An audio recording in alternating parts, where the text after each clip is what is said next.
Ever wondered, what is luck? Why is my luck always bad, while someone else's is great? You've probably had moments in life where you thought, man, my luck just sucks.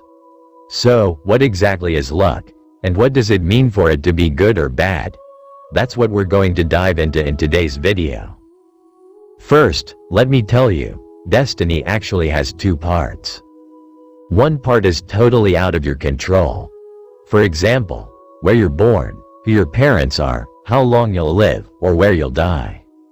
All of these things are beyond your control. You can't change any of that. But the other part of destiny, that's the stuff you can control. For example, how much you study, what you become in life, whether you're a good person or not, these are all things that are completely in your hands. No thief can say, well, it was my fate to become a thief, so that's why I steal. Or, I was destined to fail my exams, so I didn't pass. No, that's not how it works. Some people ask, if God has written my fate, then whatever good or bad I do isn't my responsibility, right? God's responsible because he wrote my fate.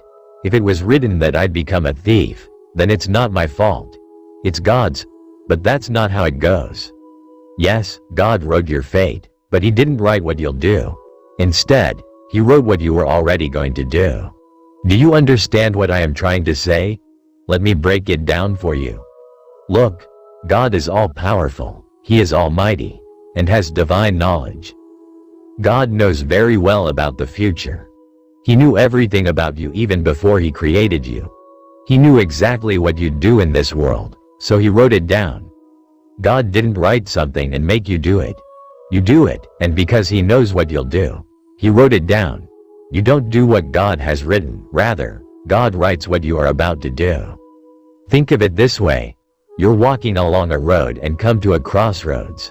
Now, you've got 4 paths in front of you, and you get to choose which one to take. You choose path number 3. Now, God knew beforehand that when you reach that crossroads, you'd pick path number 3, so he wrote it down. You didn't pick that path because God wrote it down. God wrote it down because you were going to pick that path. That's called divine knowledge. In other words, you could say that you write your own fate, except for the parts that are out of your control. So, if someone fails his exam, he can't say, I failed because it was written in my fate. No, rather it was written in his fate that if he does not study, he will fail, and if he studies, he will pass. Now those things that are out of your control, God won't question you about them. On Judgment Day, he won't ask, why didn't you live for 100 years? Why didn't you fly? Why were you born in America and not Dubai? No, he won't ask about things beyond your control. But he will ask about what you did with your choices. Why did you steal? Why did you lie? Why did you cheat, gamble, drink, rape, murder, or worse? These are the things you're responsible for because those actions are in your control. You didn't do them because it was written in your fate. It was written in your fate because you were going to do them. Now, let's talk about good luck versus bad luck. Let me give you an example. Imagine a guy who's rushing to catch a flight to Dubai for a big business deal. This deal is a very big deal, and if he misses his flight, he's going to lose out on a lot. But on the way to the airport, he gets stuck in traffic. Finally, when he makes it through the traffic jam, his car gets a flat tire. Now he is getting late again and again, and his flight's about to take off. He abandons his car and grabs a taxi to the airport. When he gets there, he finds out his flight took off just 5 minutes ago. Naturally, he's crushed. He's thinking, my luck is so bad.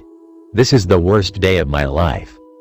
But when he gets home, he hears the news that the flight he was supposed to be on crashed due to a technical failure, and everyone on board was killed. Suddenly, his whole perspective changes. Now, he's thinking, wow, my luck is amazing. This is the best day of my life. See how it works? Just a few moments ago, this guy was cursing his luck over the exact same incident.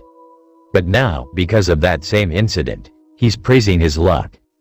The lesson here is that when we focus on the negative things in our lives, we think our luck is bad. But when we shift our focus to the positive things, we start seeing our luck as good.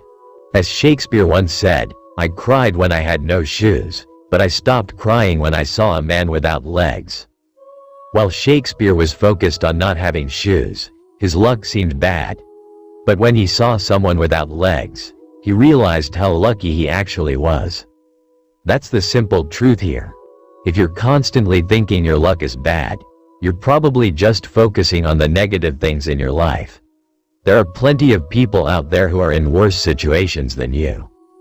So next time you feel like your luck is bad, take a walk through a hospital.